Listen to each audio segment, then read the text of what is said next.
বড়বাবু, ও বড়বাবু, আমার মেয়েকে ওরা নিয়ে গেছে ওই বটতলার মন্দিরে। ওখানে নাকি ওকে মাথায় সিঁদুর পরিয়ে বিয়ে করবে, কিন্তু আমি নিজে দেখতে গেছি ওখানে ওরা নেই বড়বাবু। ওরা কারা? স্যার, ওরা হলো ওই খালপাড়ের রাজু, কানকাটা পটল। আমার মেয়েকে দেখলেই টোন টিটকিরি করতো। সঙ্গে সঙ্গে আমাদের বস্তির কটা ছেলে ছিল, ওরা ওই দল বেঁধে আড্ডা মারতো। আমার মেয়ে যখন স্কুল থেকে পড়ে আসতো তখন ওকেও টোন টিটকিরি করতো, হাত ধরে টেনেছিল স্যার। আমাকে সে মেয়ে বাড়িতে বলে আমরা দলবল মিলে ওদেরকে তাড়া করি। তারপর থেকে কদিন চুপচাপ ছিল। আমি কাজের বাড়িতে কাজ করছিলাম, এই যে বৌদির বাড়িতে আমি কাজ করি। তখন আমাদের ওই বস্তির গোপালদা, ওই যে ও আমাকে ফোন করে বললো কারা যেন আমার মেয়েকে গাড়ি করে তুলে নিয়ে গেছে। ঠিক আছে আপনি দাঁড়ান। আপনি কে? কি নাম আপনার? আমার নাম গোপাল দাস। কি করেন আপনি? আমি একটা সাইকেল ফ্যাক্টরিতে কাজ করি। আপনি কি দেখেছেন? আমি ওই বস্তিতেই থাকি স্যার। কারখানা থেকে ফিরছিলাম, ওই খালের পাশে যে গলিটা আছে সেখান দিয়ে আমার বাড়ি যেতে শর্টকাট হয়। তো দেখলাম একটা সাদা গাড়িতে মিঠু বৌদির মেয়ে বসে আছে, আর ওই রাজুও ছিল স্যার।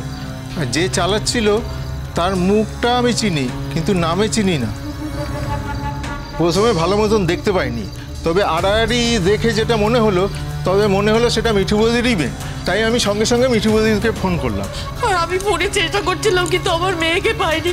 সঙ্গে সঙ্গে আপনার কাছে চলে এসেছি। দেখুন না স্যার। স্যার, বলছিলাম যে মেয়েটি না লেখাপড়ায় খুব ভালো, আর ওর স্বভাব চরিত্র সবকিছুই খুব ভালো স্যার। মেয়েটা যখন গাড়িতে উঠেছিল তখন তো মুখে কোনো টু শব্দও করে। তার মানে আমাদের বুঝে নিতে হবে যে মেয়েটারও ষাট ছিল, তাই তো? আর ওসব লেখাপড়ায় ভালো আমাকে দেখাবেন না। আমি অনেক দেখেছি, এরা বাপ মাকে একটা সত্যি কথা পর্যন্ত বলে না, বুঝেছেন? ওপরে একরকম সেজে থাকে আর ভেতরে একরকম। দেখুন না তো, মেয়েটা নিজের ইচ্ছেতেই ছেলেটার সঙ্গে পালিয়ে গেছে। আপনার কথা ধরেই বলছি, যদি আমাদের মেয়ে পালিয়ে গিয়েও থাকে তাহলেও তো তাকে খুঁজে বার করতে হবে। আর ওর এখনো 18 বছর বয়স হয়নি, তো পালিয়ে গিয়ে যদি ও বিয়ে করে থাকে সে বিয়েটাই তো বৈধ নয়। সেই জন্য বলছিলাম স্যার, যেভাবেই হোক আমাদের মেয়েটাকে খুঁজে বার করা আপনার প্রাথমিক কাজ, মানে এটা আমার মনে হয়। কি বলি বলুন তো আপনাকে ম্যাডাম, এই ধরনের ঘটনাই বস্তি টস্তিতে আকছার ঘটছে, আকছার।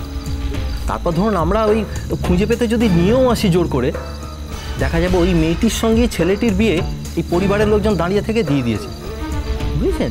তখন আর পুলিশকে জানানোর প্রয়োজনও মনে করে না। তার মানে আপনি কি বলতে চাইছেন? আপনি মেয়েটাকে খুঁজে বার করবেন না? আমি তো একবারও সে কথা বলিনি আপনাকে। না, আপনি সে কথা হয়তো বলেননি, কিন্তু স্যার আপনার কথা শুনে মনে হচ্ছে যে আমাদের মেয়েটাকে খুঁজে বার করার কোনো দরকারই নেই। দেখুন স্যার, আমি ওকে ছোটবেলা থেকে চিনি, বলতে পারেন প্রায় জন্মাতে দেখেছি। আমাদের মেয়েটা খুব ভালো মেয়ে স্যার, ও একেবারে ওই রকম মেয়ে নয়। আরে বাবা, আমি তো সে কথাই বলছি। এরা আপনাদেরকে ভড়কি দেয়, আপনারা বুঝবেনও না এরা আসলে কি। স্যার, ও আমার মেয়ের মতন, আমি কিন্তু ওর মায়ের মতন হই। সেই জন্য বলছি স্যার, মায়েরা কখনো সন্তানদের চিনতে ভুল করে না। আপনাকে বারবার অনুরোধ করছি, যেভাবেই হোক আমাদের মেয়েটাকে খুঁজে বার করুন স্যার।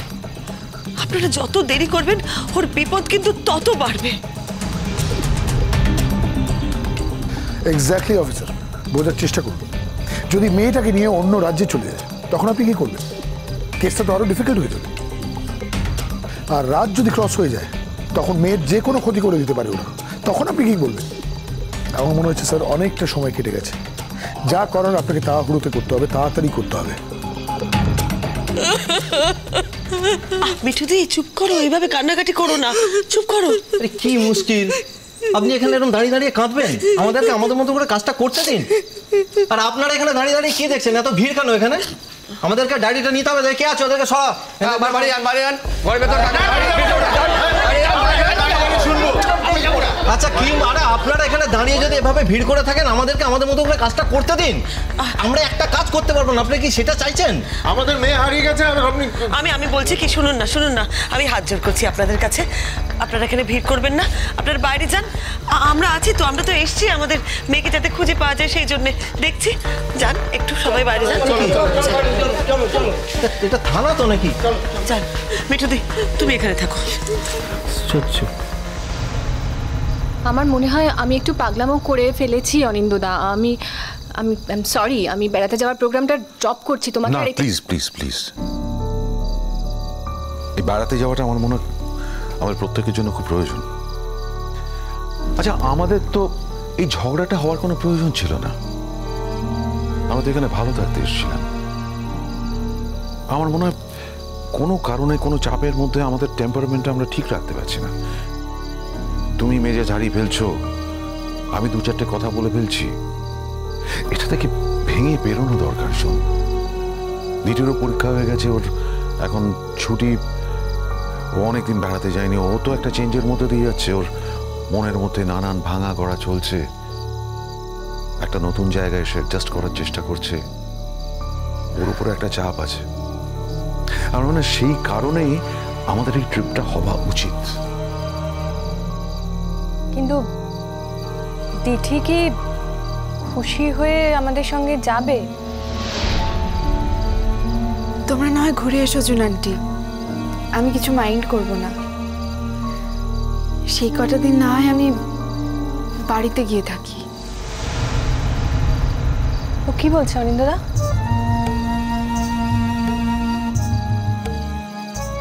কেন মা, তুই কেন বেড়াতে যাবি না? দাদু ভাইয়ের সাথে অনেকদিন দেখা হয় না পাপা, বাড়িতে থাকাও হয় না, তাই বাড়িতে যদি যেতে পারি কদিনের জন্য। দাদু ভাইয়ের সঙ্গে তো ফিরে এসেও দেখা হতে পারে দিঠি। আর তোমার দাদু ভাইয়ের জন্য মন কেমন করছে, না মার জন্য আসলে মন কেমন করছে? বাড়িতেই যেতে ইচ্ছে করছে জুন আন্টি। কিন্তু এর মধ্যে তো উপায় হবে না। তুমি কবে যাবে ভাবছো বলো? না আমি সেই জন্যই বলছি যে তোমরা ঘুরে এসো, আমি একটু বাড়িতে গিয়ে থাকি। তা কখনো হয়? তোকে ছেড়ে আমি কখনো বেড়াতে যেতে পারি? এর আগে প্রতি বছর তুই বেড়াতে গেছিস, শুধু এই বছরটা সব গন্ডগোল হয়ে গেল, কোথাও যাওয়া হয়নি। আগে তো অনেক কিছুই হতো পাপা, এই এক বছরের বাড়িতে তো কিছুই হয়নি। তুমি কি আমাকে মিন করে বললে? না না জুন আন্টি, আমি একদম তোমাকে মিন করিনি, বিশ্বাস করো প্লিজ, আমাকে ভুল বুঝো না। আমি জাস্ট বাড়ির কথাটা বলতে গিয়েই বলেছি, আর কিচ্ছু না। তুমি তো জানো বাড়িতে বেড়াতে যাওয়া হতো, আর তুমি তো গেছো একবার আমাদের সাথে। আমি জাস্ট সেই কথাটাই বলতে চেয়েছি জুন আন্টি। তুমি এর মধ্যে নিজেকে কেন টানছো বলো? কি জানি, আমার আজকাল সব কিছুতেই তাই মনে হয়। আমার মনে হয় তোমাদের প্রত্যেকটা না হওয়ার জন্য আমি বোধহয় দায়ী। জুন, সবসময় তোমার মনে হওয়াটা ঠিক নাও হতে পারে। আর দিদি, তুই যদি বাড়ি যেতে চাস, আমি কালকে অফিস যাওয়ার সময় তোকে বাড়িতে ড্রপ করে দেবো। তো যদি ওখানে থাকতে ইচ্ছে হয় থেকে যাবি, আর যদি মনে হয় আমার সঙ্গে চলে আসবি, অফিস ফেরত আমি তোকে পিক আপ করে নেবো। তুমি কালকে আবার ও বাড়ি যাবে? আমি কি তাই বললাম? অফিস যাওয়ার সময় বাড়ির বাইরে ওকে ড্রপ করব, আসার সময় বাড়ির বাইরে থেকে ওকে পিক আপ করবো, সিম্পল। তাছাড়া বুকানও তো আছে। এতদিন তো বুকান ছিল, একদিন না হয় দিদার কাছে আরেকবার থাক। এতদিন তো দিদার কাছেই থাকতো তুমি যখন বাইরে যেতে। দেখো, তুমিই তো বলেছো দিদি বুকানকে ভালো ম্যানেজ করতে পারছে না। আর তাছাড়া দিদির দিকটা আমাদের একটু ভাবা দরকার।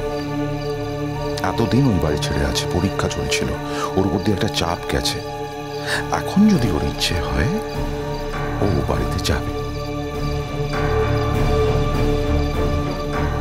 আমি তোকে ও বাড়িতে নিয়ে যাব। বাবা, আমি না হয় পরে যাব, থাক। না, তুই আমাদের সঙ্গে বেড়াতে যাবি। আমার কিন্তু মন খারাপ করতো না বাবা, তোমরা ঘুরে আসতে পারতে, আমি থাকতাম বাড়িতে। আমি তোকে ছাড়া কখনো বেড়াতে গেছি আজ অব্দি? তোর একটা পরীক্ষা চলেছে, তোর উপর দিয়ে একটা চাপ গেছে, এরপরে হয়তো তুই আর সময় পাবি না, হয়তো ফিরে এসে ফাইনাল পরীক্ষার জন্য তোকে প্রিপেয়ার করতে হবে, তারপরে আরো কম্পিটিটিভ এক্সাম আছে, তার প্রিপারেশন আছে, তোর ক্যারিয়ারের ব্যাপার আছে, হয়তো এরপরে তোর সঙ্গে আমার আর কখনো কোথাও যাওয়া হবে না।